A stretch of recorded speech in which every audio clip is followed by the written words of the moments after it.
Today we are so honored to have with us Michelle McCullough. She's the City of Winston-Salem, Forsyth County's Historic Preservation Officer.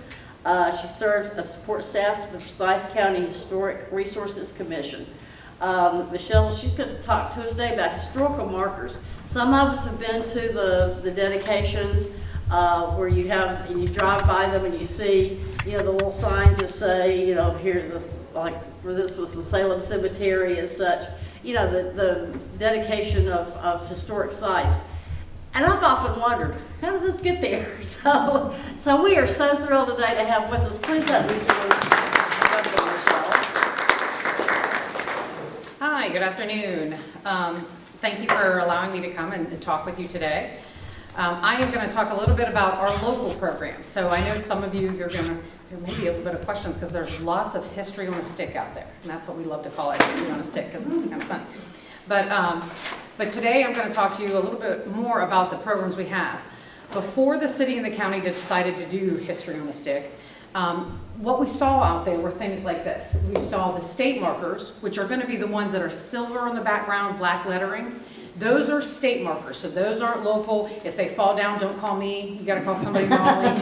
Because if you call me, I still got to call somebody in Raleigh. You can call me. But that's what was out there. We had the Daniel Boone markers, which were done in 1927 to mark Daniel Boone's trail, which there are two in Forsyth County. So if you go through West End, you'll see that near Haynes Park. And then there's one out, oh shoot, what's the school? Vienna, yeah. So there's another one out there. So we are fortunate to have two of those, but those are from the 20s. And then in, let me see, in 1979, we put up statues to kind of recognize things. There's our RGR statue, which is near City Hall. And again, the Mickey Teapot Coffee Pot, which was actually a commercial on a stick, which was the Mickey family, where they were the tinsmiths in Salem. So, we had things like this. But Forsyth County hadn't really gotten into the game of putting up markers. I know if you go to the beach, how many of you go through that one town? There's one town that literally is a marker every 2 inches. Like, it's so funny. I always laugh.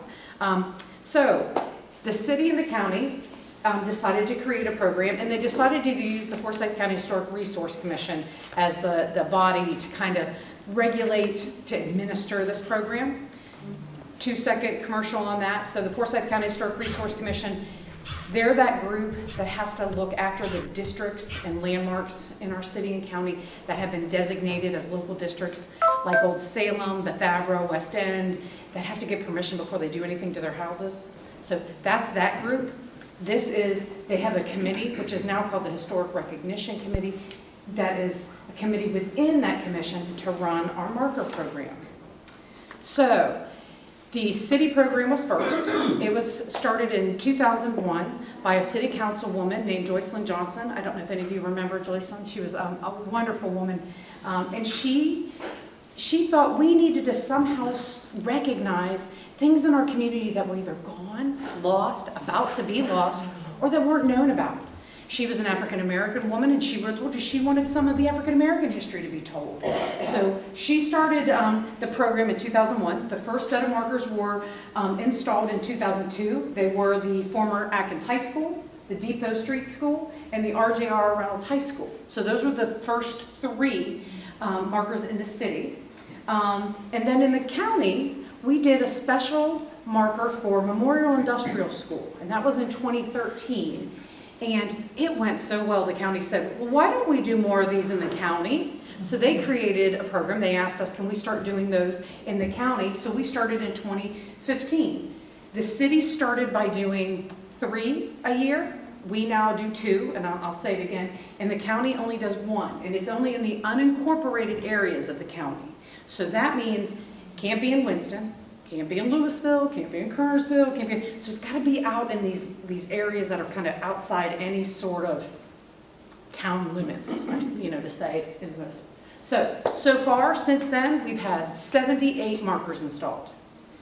7 of them in the county, 68 of them in the city of Winston-Salem, and 3 in Clemens. Now I'm going to bring up Clemens here in a minute. Why I'm not going to bring up anyone else. So Clemens, they decided they had the stagecoach marker they had put up years ago. They did that all on their own. The village wanted to, they love that stagecoach, and they should, but they wanted to have a stagecoach marker. And then In 2003, a property owner who owned the Haynes house out there wanted a marker. So he self-funded that. Well, then Clemens, a couple years ago, said, hey, can we start a program of our own? And we were like, sure you can. One of the things staff does, and Isabel Coletti's here, she is new to our staff. She just joined about a month or so ago. We go out every May for Historic Preservation Month, and I go to all the small towns, and she will go to all the small towns. And we talk to them and, try to see what's going on. We promote programs that are going on. We promote the history of the book. I don't know if any of you know Heather Fernbach and her Winston-Salem Heritage book. She, with the Historic Resource Commission, is working on the companion piece to that, and it's the county and all the towns. So we are at the publication phase, so it's going to probably still be another year or two, but that book's coming, so we'll be back then. But Clemens said, hey, we want to start our own program. When the gentleman purchased the Clemens house, the Peter Clemens house, he did the same thing as the Haynes house guy, and he said, why don't we have a marker here? So he worked with the town, and the town actually purchased that one, worked with someone and purchased that one. And then the Clemens Milling Company was the first one they just did this year as part of their new program. And they are looking at installing one a year. Note theirs are green with gold letters. The cities are navy blue with gold letters, and the counties are black. They look very similar, but there is a little bit of a difference. So this is a current map of the 76 markers I just mentioned. Again, it kind of showing you where they're located and where they're not. So as you can see, the county ones have to go out in kind of that white area. The last 3 years, we haven't gotten very many applications. 0. So again, a group like this, we would love, if there's something that you know of that's out there, to bring an application, which we're going to talk about. So as I said, it's not the Historic Resource Commission that reviews all of these. They are the final approving body. But they set up this Historic Recognition Committee, which they meet twice a year. And their job is to review markers, and then they review historic heritage neighborhoods, which I'm going to mention at the end. It's a new program. They are the ones that gather all the applications in. They review the applications. They review it to criteria, and they make a recommendation of who to select, the 2 and the 1 for that year to make to the commission. They will review the text and give their opinions on the text, and they are also kind of the hosting group for those unveilings that you might have gone to or seen. The membership, there are 4 members from the Historic Resource Commission, but then there are 2 at-large members. So if any of you at the end of this say, well, that sounds really kind of interesting, and you want to be part of that, let me know. We'll put you on the list so the next time, because the terms are only about 2 years.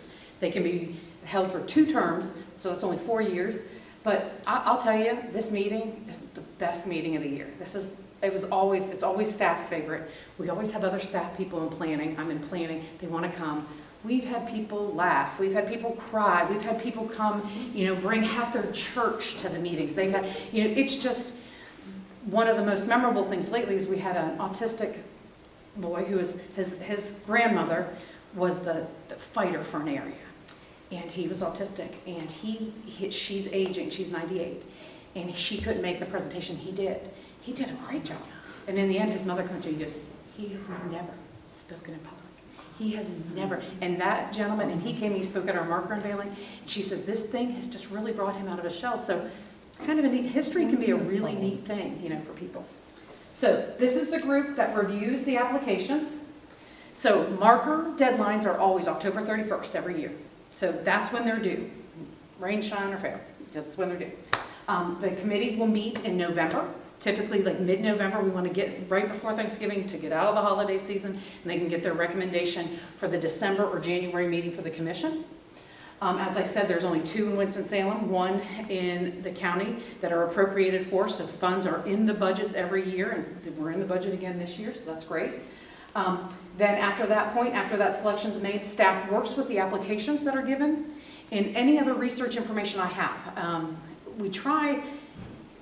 Unfortunately, we don't have time to do a lot of original research, so we're hoping, we get really good information in that application. A lot of times, if you look, I got a lot of material back there. If you look at these markers, it's an epistle on a postage stamp. I mean, there's a lot of information there, but there's a lot more we get, so it's sometimes very hard to write these. So it'll go to us, we draft it, working with the applicant, goes back to committee for approval, and then to the commission to approve finally. And sometimes that can get a little rocky. Sometimes people want stuff in it that, again, our goal is to tell the history, to tell lesser known history. It's not to promote a neighborhood. We're not there to say, West Salem is the blessed neighborhood to live in because we've got good neighbors and happy people and dogs and cats, and that's all great stuff, but that, you know what I mean? So, and we've had that, so it's sometimes a little bit of a challenge. But in West Salem didn't do that, so I forgot this detail. That was just a generic, use them as an example. So, and then the staff orders the markers, they are delivered, the city, and then the city actually works with the county and installs those markers for them. And then we determine the placement, we have to look, it's always in right of way, we're gonna get to that here in a minute. And then makes final selections and then unveiling. So that's kind of our timetable. This is the application. It's not meant to be hard. I mean, really the first page is just the who, what, where, and why kind of stuff.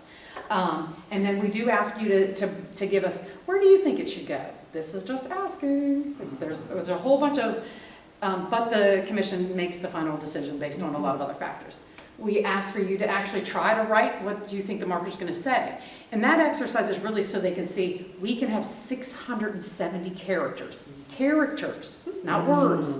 That includes spaces. You know, that includes periods. You know, so if you give people that exercise, they're like, oh no, we can't say we are the happiest people in the world, you know, and we like to plant daisies. You know, you have to really focus on what's important and how you say it. And then the next page gives you the details, the stuff that you have to kind of attach to it. We ask them to attach a statement of significance. What's important about this site? Why should we be celebrating it? To give us your sources, and we're going to be changing, updating some of this. We used to require you give us your primary research and your secondary research. We want people to do this program, and we've had some people tell us, what do you mean by primary research? Now, you guys know that word, know those terms, but we want people to feel comfortable. So we're working on making it a little more customer friendly there. And they're told they've got to make a presentation. You have to make a presentation to the committee. And again, we've never had anybody say, I can't do that, because that's literally the best part of it. So when the committee meets, staff will make the initial presentation, show them on a map where it's going to go. We have all their application material in a nice PowerPoint PowerPoint presentation. They get 5 minutes to present. And sometimes that's hard to keep it down to 5. You know, there's always so much to tell. And again, there's a criteria which we're going to go over next, but they're going to present what is that significance, why should this be selected. You know, they'll talk about that proposed marker text that they would like to see, and then any other relevant information. If they don't get selected, they get put on a rollover list. We ask them, would you like to be considered next year? When we started this, it sometimes took people 2 to 3 years. This has become a very popular program. One year we had 12 applicants. We only picked 2.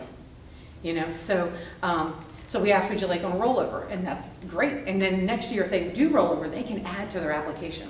Guess what? We found out something else about West Salem that's fantastic. You know what I mean? It's the first poet in America lived there. Who knows? You know. So when this program began, the committee had a list of properties that they put together. National Register sites, important sites that we knew of, and blah, blah, and they would look on the list at their committee meeting. There were no applicants, and they just select.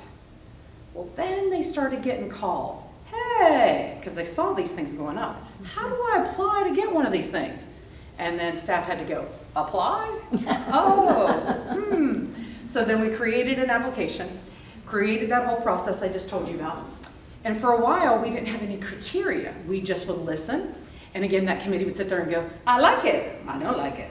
I like it, I don't like it. And then at the end, staff would be sitting there and go, so what are we selecting?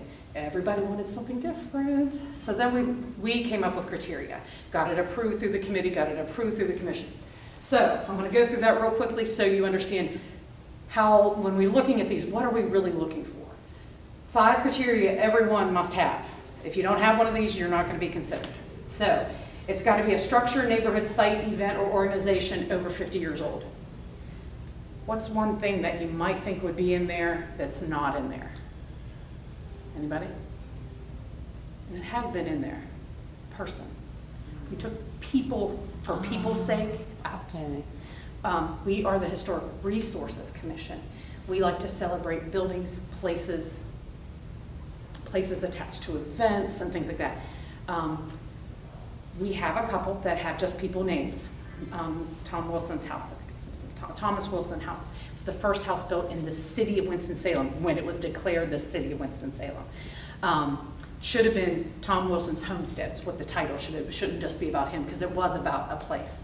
But then we started getting some applications about people. Oh my gosh, very important people. Crazy the people that have come from this county. It is crazy. Like very important people. People who have done stuff that have influenced the whole world. But we don't do people. You know, where do we put this? Anywhere you want. No. Did they live here? No. Well, they did for a while. Well, does their house or not really? You know, so we struggled with that, and so we have taken out people, and we do try to have a conversation with with the city, because they have those gold stars that they put up for entertainment people, but we don't have anything about our regular people. But we really want this program to be about places, events, things like that, to celebrate. So, has to be over than 50 years old too. You can't be a house that's put up yesterday and that looks really good. Look at that. That architect's going to go far. Okay. Topics not currently covered or marked in Forsyth County by any other program. If there's a site and it's got 15 markers and it's got a neighborhood sign and it's got neighborhood markers here and the community has already celebrated 15 times, this program's probably not, the best one for it. We don't want to add on to something that's already very well known. Again, this is for lesser known things.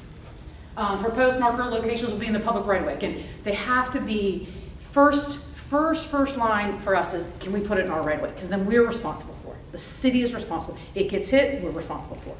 I don't want to put it in your yard. Guess who's responsible for it then? It's your yard. See ya. We've had one or two where we've had to do encroachment agreements with people because the right of way was not big enough for us to put there. Because it's in the right of way, it does have to be 7 feet tall. So it has to be very tall and up in the air. I don't know how these people get away with putting these little ones. They're not in the right of ways. They're in private property probably. We also want them to be in public view. We want people to see these things. We want people to learn from them. We have had applicants, they really just want a sign in front of whatever they have. Their church, their cemetery, their that. What's down a windy road, you want back, 3 people go back there a year. We want to put that marker out on the road saying, guess what's down that street? Sometimes the people want it right at their gate. Again, sometimes a little sticky conversation, but it's got to be in this. So this is why we made it a criteria, so they know right off the bat, we're going to ask for it to be here. And then, is it the appropriate way to recognize a property? Sometimes this marker may not, maybe it does need some sort of something more. A statue, maybe it really does need RJR riding on a horse, looking north, not south, Okay, so then if they qualify there, they get all 5, great. Then we move into, we have 3 priority sections, priority 1, 2, and 3, and then they get points. So the committee members mark points after reading an application and then hearing their presentation and then asking them questions. So for priority 1, these can get up to 5 points each. Marker topics that are potential to educate the public, which should be about all of them, but it should be about lesser known things. Did you know we had a colored Baptist orphanage home? Do you know about Silver Hill? Why do we call this area the pond? Lesser known kind of things too. Endangered or threatened structures, neighborhoods, or sites. So the Y camps on Salem, they're still there. They're not open and they're endangered. People don't know, about them, don't know kids used to go there, girls and boys and this and that, Existing structures or neighborhoods with historical or cultural significance. So if it's, the George Black House, cultural significance, historic significance. Historic designated landscapes, such as a cemetery, a farm, a garden, a park. Historic resources, we claim everything above ground. It's not just buildings, bridges, and a little below ground, cemeteries. We don't want to get too deep though. Archaeology is part of this, but anything like that, gardens, parks, cemeteries, all that. Is it something like Oddfellow Cemetery? 10,000 people interred there. Did you know that? That's craziness. People might not know that though, who come here and they go around that Coliseum and they see that marker. What is that? This is just going to give them a taste of it too. And in an organization with historical or cultural significance, the Rotary Club had their 100th or 150th anniversary. They've been here. It was one of the first clubs in the state of North Carolina, blah, blah, blah, blah, blah, blah. Wow, who knew? Maybe the Genealogy Society one day will have to have a marker somewhere. Okay, so then we have our I went to 3. Go back to 2. So 2. So then they get 3 points for these. Marker topics that broadly significant to the history of Forsyth County or Winston-Salem. So this was a county marker, the one on the left, 1792. It was a road between Bethabara and Germantown, so the Plank Road, kind of like the Plank Road area. Broad history, who would know that? It was very specific. But it was a county marker, and we needed one that year, and there was a very interested group for this section of road. Endangered or threatened structures, again, the Ys, existing structures. I just went over this one, didn't I? Oh, did I skip the other one? Well, maybe I skipped one. I did skip one, I apologize. So lesser known, marker addresses underrepresented or marginalized history or communities. So again, that our African American history. What about our Hispanic history? What about women's history? What about, you name it? Those would be topics that we would definitely want to give points to.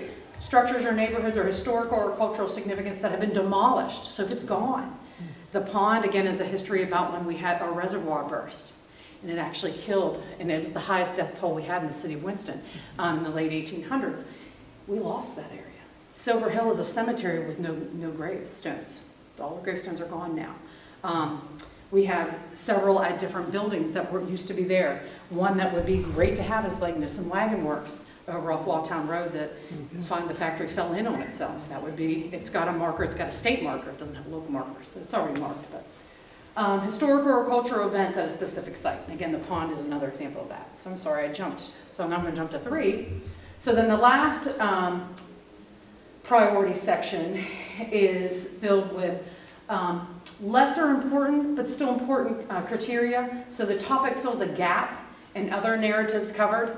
If you go to Happy Hill, there are 5 markers in Happy Hill right now, but each one has a little bit of history that couldn't be put in that first one that says Happy Hill, or the second one that says the Brother Spring, or the third one that says Liberia and blah, blah, blah, or Happy Hill Cemetery. Each one, there was a reason to have each one, even though they're so close, we need to have them. Contributes to a more equitable geographic. Maynard Field is one of those. You kind of saw in that map that I showed you, there's kind of a nice little S, some vacant land. We need some more markers in some of these other places. So if someone comes up with something, the polo fields at Renota was a good one when it came. It's at Spee's school. Who knew there was a polo field there at one time? I bet none of those children know. We know that they're running on a polo field. So that's an important area. Helps create a sense of place. Oak Crest neighborhood was calling us for years.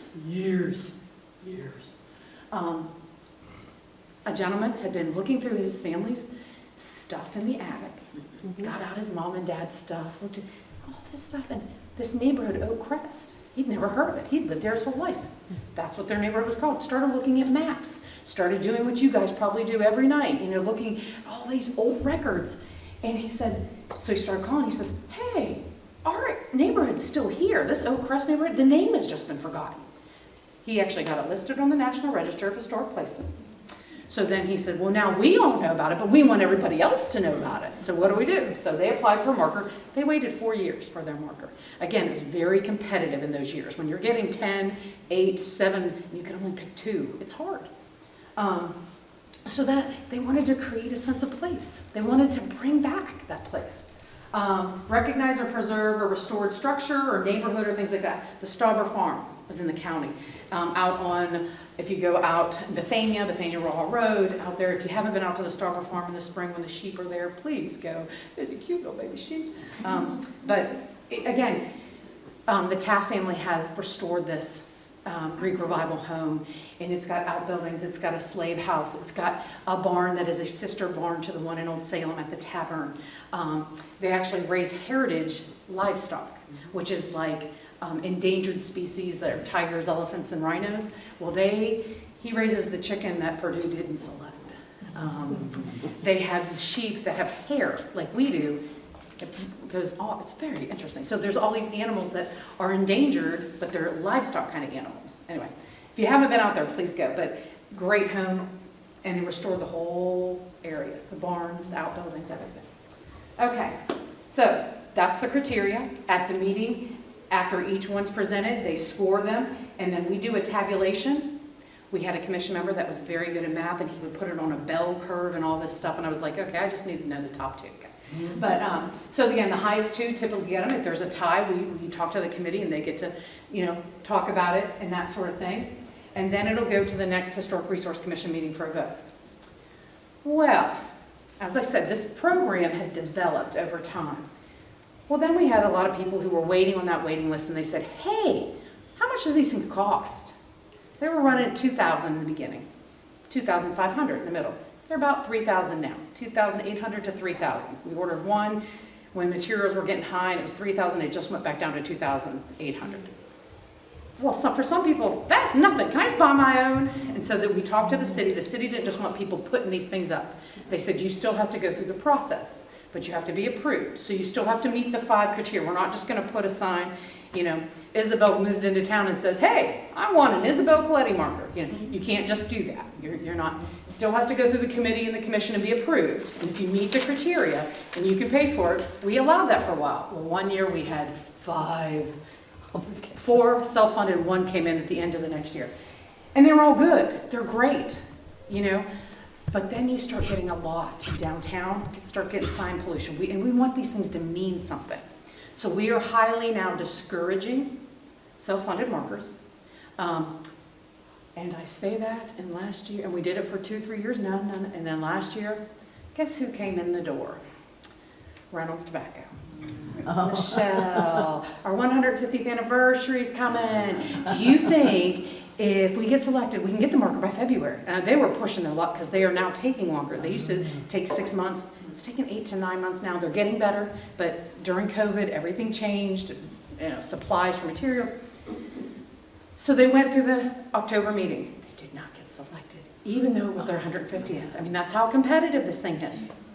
So they pleaded and had me on my knees to the city manager's office. What do we think? It's Reynolds. How do we? And this is how they wanted to open their, 150th celebration on the day the Little Red Factory was open, and that was what the marker was going to be. Mm. And we said, okay, if they want to buy it, we'll do that. We'll let this one, but it's really, and so we took it to the committee again. They approved, the commission approved.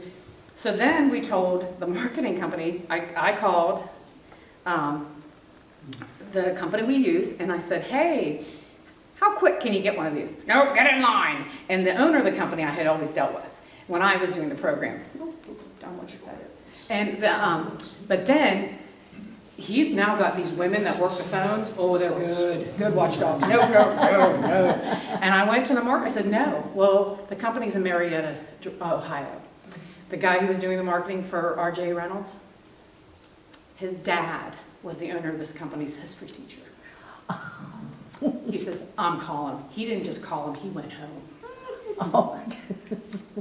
We installed the Little Red Factory in February for the 150th. Anything can happen. So again, we're open-minded if there are certain celebrations.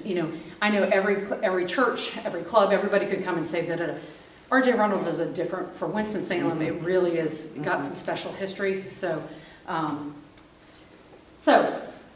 we order them through a company called Seawall Studios. Again, they're in Marietta, Ohio. I want to keep saying Georgia, but it's Marietta, Ohio. This is who the state uses. They are the best in the country. This is who most people use. Now, we have to do a bid process for the city. So we have gone out and tried to find other ones to get the best price. We tried one in Texas who was a little cheaper one year. We did not like that. It did not come back well, and we were now allowed to use Seawall. We go through the process, but we keep with Seawall. They're the best. So this is kind of what an order looks like for us. We use the Georgian style. If you go online, they have several different types of markers, and I'm going to talk about that in a minute. But we get a proof of it, so they send us a picture of it before they do the paint and everything. Does everything look okay? Sometimes if there's a letter or word, we found one time the wrong year. Oh my gosh, we said 42, it should have been 52. They can make it 52, so as long as we catch it. So we check it. It comes in, these boxes are huge and they weigh a ton. And that comes with a 7-foot pole, as I said. We use the city's locate people. We go out with our streets guys and they'll put a little X where we want it. Then we have to do the locate underground. Sometimes we have to move around a little bit if we run into something. Again, there's only been a few times we've had to do an encroachment agreement. I will give you, the city requested to get a civil rights marker, and we received one. their marker posts are only 5 foot tall. I can't put it in the right of way. We are doing an encroachment agreement right now with that marker. I hope we have to, and I'm working on that right now. Encroachment agreements have to go to city council for approval. So it does really add an extra step too and some time because you got to go to committee in that. So we really like to keep them in our right of way where we can do it. Installation process, again, the guys from the city go out there and they get it up there. And we typically, if we're going to do a marker unveiling, we install the marker piece. We usually have marker unveilings sometimes on Sundays. So they'll put it up on Friday for us. So it's up there. So it's kind of a surprise, but some people get a preview. And then we have marker unveilings for these. So this is the fun part too. And this is another way for us to educate more people, because again, you can go to the marker unveiling. We do invitations. We still mail invitations to all the elected officials and to anybody on our marker list and to anybody the applicants gives us. So that's why I'm saying, if any of you want on this list, please let me know. Email me your address if you want emailed. We email out to everybody these too. So if you're like, I don't need to get it in the mail, I'd love to know more about when these are happening. We do a program. We encourage, again, there's the mayor. We have mayor and city council people, county commissioners. We've had schools, again, we've had children doing music. These things, we tell the people, especially we work with the applicants, make this a celebration. Do whatever you to celebrate. We have sung hymns. We have had, at Oddfellows, they had, the horse, somebody. Huh? Cavalry? Yeah, but they're Buffalo Soldiers. Buffalo Soldiers, that's it. They were the Buffalo Soldiers. They did this whole procession. I mean, wow, it was really special. And we take these, we now put them on YouTube. But we get a pretty good crowd. Loman Pauling and the 5 Royales, it's in front of his house. This is one of the ones we did have to do an encroachment in his yard. He did not have any grassy space, but he wanted it. This is where his dad lived, Mr. Pauling. Gosh, that was so much fun. And when we have these unveilings, we have the elected officials have to do their thing. Mayor and Mayor Pro Tems are always good at opening up and keeping it going, but then we let people come up and tell their stories. And it's always fascinating because you always learn something. And even the people who applied for it learned something. Usually they're like, never knew that. We unveiled one in Pofftown. We had cheerleaders. We had people costumes. We had dogs and cats. I could not bring it, but this guy brought a dog and a cat. I mean, you can have anything you want. This was Pythian Hall, which was the Masons in the African American community. They came in their full regalia and their, big events. And again, really celebrated. And it was a very scary day that day. We did not get rained on, but it was coming really quick. And some days it does rain, and we have about 6-7 people standing inside of the building, and we run out, we uncover it, and we go going from there. We've had some where we've done them inside, and we have like a prototype, and then we go out. If that makes it easier, we did that out in Louisville, actually, for one house. So it was outside of Louisville, so we could do it. It was in the county, but it was very close. The other thing we do is we do an educational piece on each one of these, and these are found on our website. So again, that epistle on a postage stamp, we can actually then start to tell a bigger story with this. We try not to go over too, like front and back, but I've had a lot of school teachers call and say, we love these. They're able to use them in classes. And again, it just gets people, just their taste buds wet for this history, you know what I mean? Just gives them a sampling of something, and I never knew anything, and they can start researching more. So again, our website has those one-pagers. We have a list of all the markers that we have. They are on Geodata, the county's website. If you go in there, if you look under the layers, there is a marker layer, so you can pull that up. And then when we started taping them, all the videotapes are also linked on there, so if you go to our website. What happens when one does get hit? And we have had about 4 or 5 of them get hit. We recently just had the Waughtown School one get hit. The city has budgeted 1 a year to get replaced. The last 3 years, we never had to replace any. This year, we are going to have 1. So we do replace it. If there's any chance we can reuse it, we do. If it's this bad, we can't. We don't want to endanger anybody or anything. We've tried to be a lot more smart when we put them in. I don't like putting them right on corners where it's a good turn, try to put it down in the middle of a block maybe, or something like that. So just to prevent as many hittings that we get. But it happens. Now, just so you know, because you're going to drive around Forsyth County, you're going to say, that woman didn't talk about these markers. I'm in Bethania, and there's like 5 or 6 of these markers. Why didn't she mention them? Because they weren't done by the Forsyth County Historic Resource Commission. Bethania did a great job. They started very early. They know their history. It is very old history. It's Moravian history. And they have about 4, 5, 6, maybe, these are just 3 of them that are in Bethania. So that is the town doing that all on their own. And I haven't seen one go up in a while, you know, but I think they do it whenever somebody asks. Yes? What if the information is factually incorrect? Then I'd let them know. And then I mean, do you start with the people who erected the sign? I would start with, yeah, I would call it, if you know, like, the Lloyd Cornwallis one is wrong, so that's, you know, you've been researching all this Revolutionary War, that's wrong. I'd let them know. I'd start with the mayor. They're very receptive. And again, if they want help, you know, we're starting to do that more, and I'm going to get into that. But I would start, Bethania, it is the town of Bethania, so I would start with them. Louisville had a great program. They've had, and it's, again, I moved here 22 years ago. I've been doing this job for 22 years.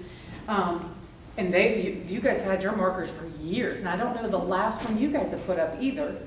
But there's several in Louisville, so that's the town. You know, commend the town for, again, doing theirs. Theirs are brown and gold, so they do stick out. And again, I learned a lot driving around when I first moved here about this. So theirs are their own. Kernersville, they don't have theirs were all different. And actually the Stewart Motor Company one's missing right now. It's funny, like you go out there and it's on the website, it says it's missing and nobody knows where it is. And I was like, oh. So they have 3. And look, and Seawalk can do this. They can put photos on these markers. We don't do that right now on ours, but the markers can be done in a lot of ways. It's kind of really cool. Somebody was mentioning QR codes earlier. They can do QR codes on ours. One reason why we haven't put ours, they're 7 feet in the air. Yeah. And you can put it along the pole, but what we found is the city has done that a couple times and people break them off. I don't understand why you want to break off a QR code off anything, but they get vandalized sometimes. But it's still worth doing if it doesn't cost a whole lot. But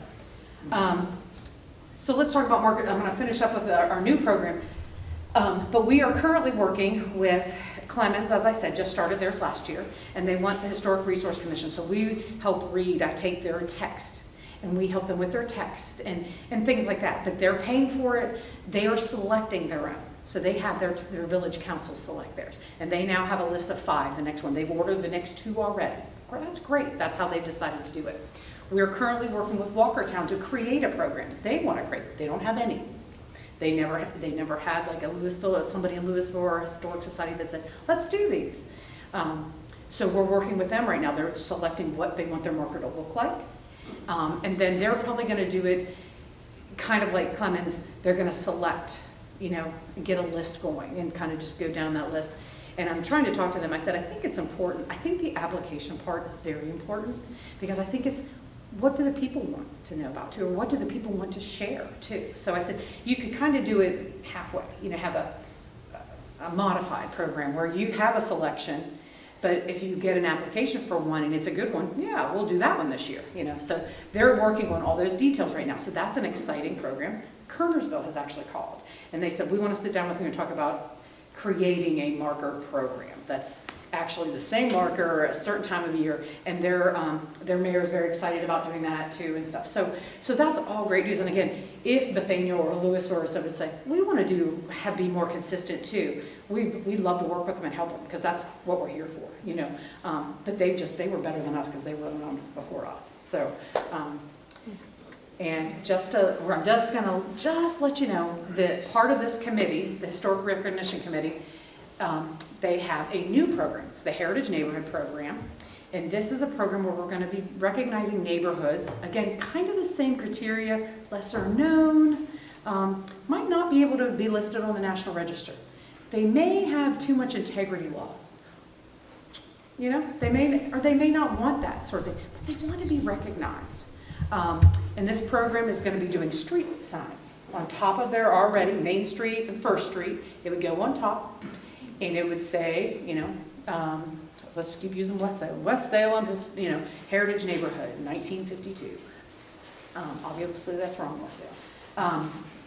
And then they're going to get recognized at a council, the municipality meeting. Right now, only the city has approved this. But we're hoping if once we get one or two that we can, this may be something, wow, this may be a good program that Louisville would want to start, because we have some great streets. We don't need to do it in all of these neighborhoods, but we have some great ones that wouldn't it be neat to put X, Y, Z. And then they also get put on our map, on the county map, and then we'll make a web page, part of our web section for these neighborhoods, and probably do a one-pager. And again, some more educational materials so people can learn, you know, about these. We have had our first meeting and our first application round came in. We only got 2. They were Pine Brook and Oak Crest. And that Oak Crest neighborhood, I tell you, they just won't recognize. And this is one of their ideas. Again, they've wanted street toppers for a long time. Oak Crest is listed on the National Register. We had the same thing, a list of criteria. Being on the National Register was a negative in this case because we want to recognize neighborhoods that might not be qualified for that. A lot of our National Register neighborhoods already have neighborhood signs throughout. The neighborhoods do those, we don't.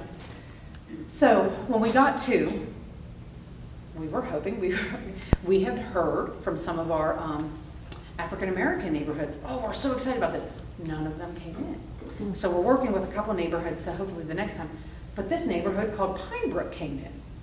It's a 1950s neighborhood. It is ranches, some modernist houses. It's older than 50 years old though. It's really kind of a neat little neighborhood. I mean, if you're into architecture, kind of cool. It's kind of cool. It's up by the golf course. I always forget the name of this golf course.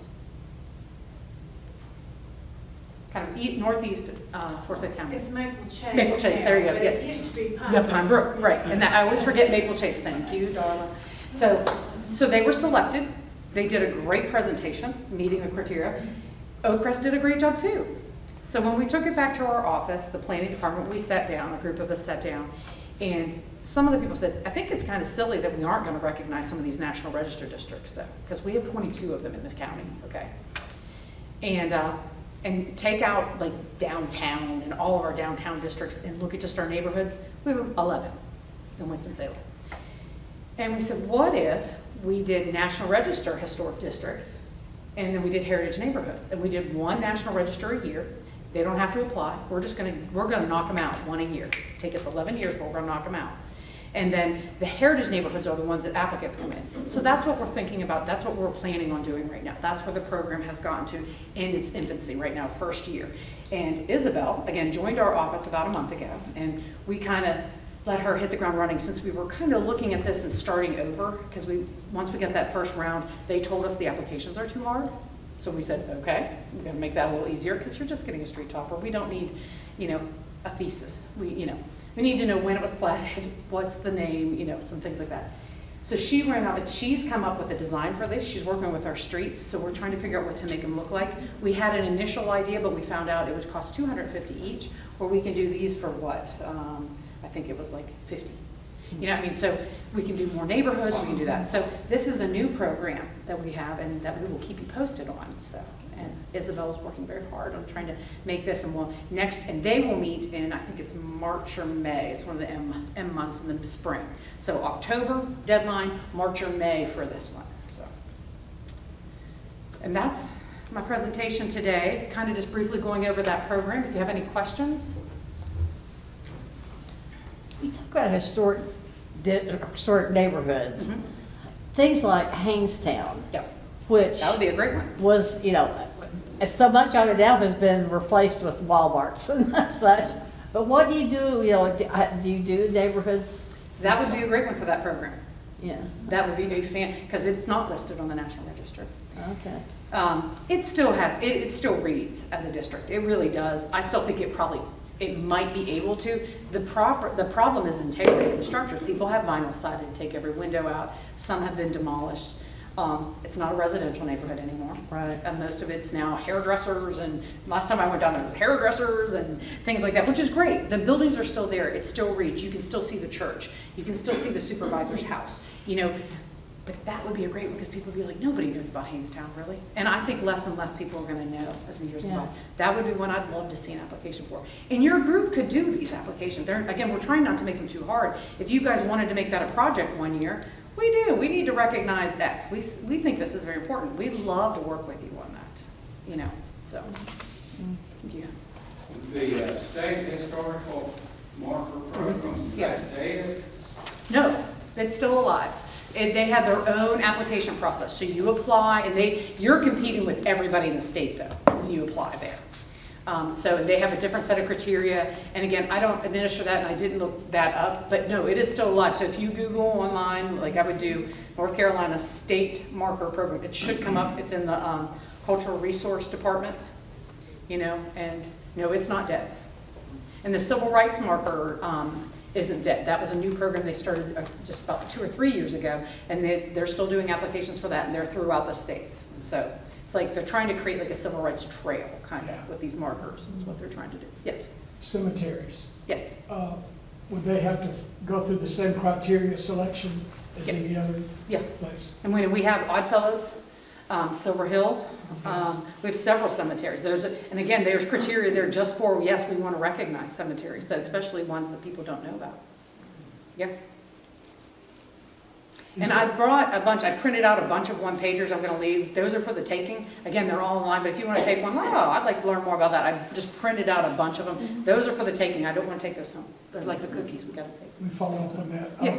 Abandoned cemeteries. Yeah. Phyllis Hoots Robertson did the initial study on that. Is that still going on? So she did a tremendous amount of work early, even before there was databases and all this kind of fun stuff that we now have. So her research was all like on paper and pencil, and she tried to document all the cemeteries she knew about or could find out about Forsyth County. What happened 3 years ago is a gentleman moved here from Virginia. He was working at Monticello, and his thing is archaeology and cemeteries. So he applied for what's called a certified local government grant. And what he did is the grant was to take her information and any other information we have about cemeteries and put it in a database and map it. And that's been done. Now, issue with mapped cemeteries, they're not for the public. Because people go out and do really bad things. It's like Native American burial grounds and Native American sites.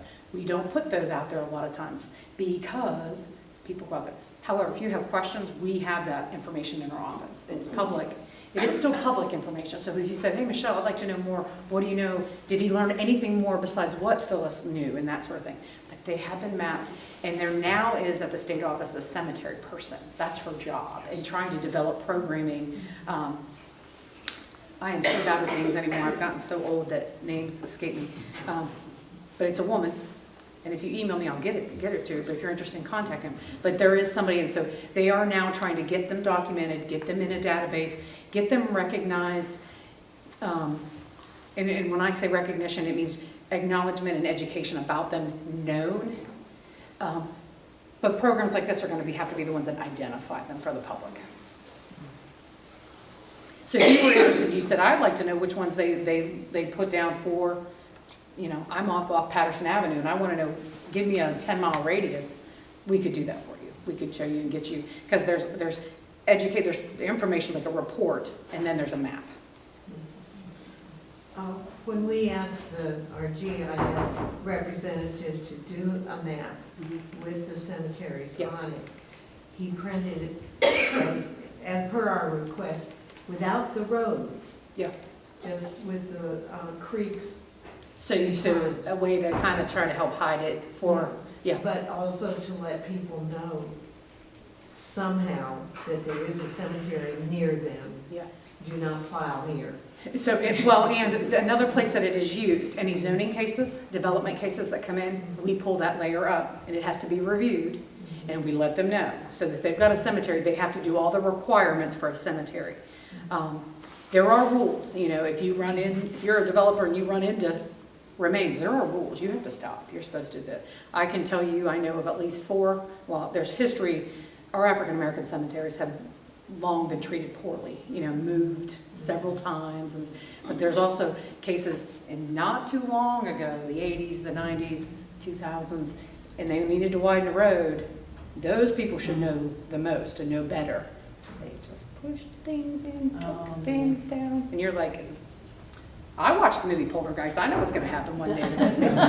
So, but It's a shame, but if any of you are interested, that's a whole nother like presentation about what happened with that cemetery project. And I could get you his name, I would have him, he's at Wake Forest, so his wife got a job at Wake and he came here then, so he's still at Wake and he would be a Love to great, have that email me information. about that and I'll get you his name because he would be the one to do the presentation. He used students to help, input this stuff and there's plans to continue this project. And maybe in some of the ones that need identification, they do like ground penetrating radar and stuff like that. That's what they're working on. So he would be the one to do the presentation. I would do a very poor job because, again, we administer the grant. So I know just enough to write the paragraph. But we do, I do, it's very important, you're right, not showing how does anybody know this? What is it used for? Planning uses it when people have to rezone and they want to and I will tell you, there was a case out in Bethania. They were made aware of something and they moved where they were going. Now, in Bethania, they still wanted them out. They didn't want it developed, but they didn't develop on the land that was more sacred than not. So, any other questions? There used to be on First Street a little low-setting marker about the consolidation of Winston and Still there? Salem. And did that replace it? No, Did they put it back? no, Well, they that's widen still the there. It's road, in front of they- Vogler's Funeral Home. Yeah, they moved it. Yeah. And So it I've currently, been down there 20 years. it's currently in front of Vogler's Funeral Home. There's something wrong on that one, though. Everyone likes to read that and tell me, did you know that date's wrong? Yes, I did. I did make it. So go down the street and read that one. But we did do one when we had our centennial. We did a consolidation of Winston-Salem marker. It's down the street a little It's bit. down It's the road. on First, but it's down by Corcoran Plaza. But that marker is still there, It's still and we there. haven't changed it because Yeah. sometimes I think errors are, fragments of time and we probably should put another marker right beside it. Now, this is the correct thing to do. This Big is not markers, you're right, historic, need leave to it change, alone. but that little one, I kind of like. Yeah. But yeah, that's still there. Anyone else? So anybody got any ideas for markers they want to apply for? Already done that. Yeah, well, yeah, and Janie, talk about your experience. So Janie did one for her neighborhood. So do you want to tell them a little bit? Well, I think it was easy, everybody participated, and as it turned out, the city, the committee or whatever did not approve us, but we chose to pay for it ourselves. they were one of those self-funded. Yeah, it's no, it's not that one. Well, it's, I have it on one of the slides because I okay, know. whatever. 'cause I did- Anyway, but we did self-fund it and, had a nice party, so to speak, on the triangle where the sign is located, and, had all the neighbors, almost all the neighbors came. I don't even remember what time of day it was or anything else, but anyway, we did it, and the city was very good to work with. It's maybe been 10 years, I really don't remember how long it's been. I need to, yes, the one It's on that one right it's there. the Sorry one that you can't read. see, but. So, anyway. What is it? It's Reynolda Park. It's property that Catherine Smith Reynolds Johnston developed for the executives at Reynolds Tobacco to have bigger lots outside of downtown so they could build big houses, which Oh my they did. goodness. Now, mine is not. Mine's kind of down in the woods hidden, so you don't see it. And it's contemporary, built in the 1980s. So the neighborhood can't be mad at us for having a non-traditional. But there are other non-traditional houses in the neighborhood as well. What But, road is that on? Kent Road and Okay. parts of Okay, 'cause I Arbor was gonna say Road. it looked like. Yeah, Yeah, it's so if Kent you and turn, Arbor. because if you're turning on Arbor or Kent. Well, if you're at the Circle. traffic light you're on, you're going to Kent from Stratford across Reynolda. So, But but you anyway, turn and so, it's the big circle and it's in that circle, so it's Yeah. really kind of neat. It really is. And It works. It's a sense of place too. yeah, There's it another one works that's a well. sense of Right, we have a place. fire hydrant right there too, which is nice to have. So, but anyway, it was good to work, and whoever your assistant or whatever was at the time, she held our hand and got us through it. And the neighborhood was very interested in doing it. And the other thing we did as a neighborhood, this is off the subject, but we had speed humps put in because there was so much traffic going from Reynolda Road to Coliseum that it was very dangerous, even if we have a 25-mile-an-hour speed limit. But that's totally different situation. Nobody does 25 on that road. Nobody. Maybe they will now.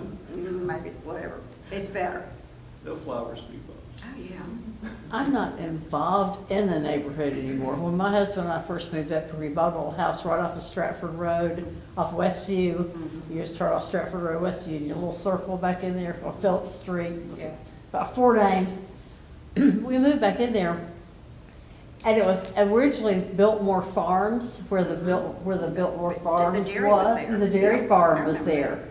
And I thought it was fun, because it's a nice little neighborhood, but the neighbors called Biltmore Farms Yep. for where it was the Biltmore Dairy Farms.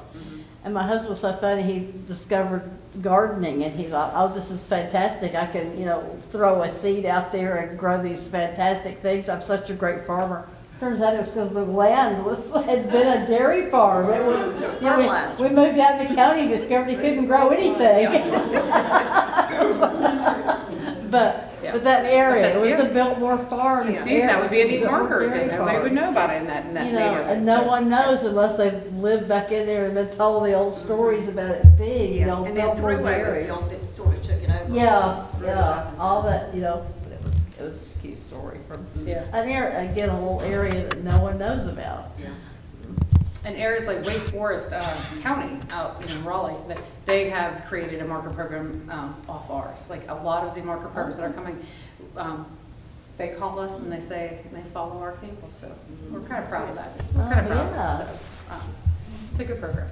So anyway, if anybody, again, please take those. We're on the planning's website. I have some cards if you want. And again, if you want, I have an email list that I let you know of events and things like that, and let you know about marker unveilings.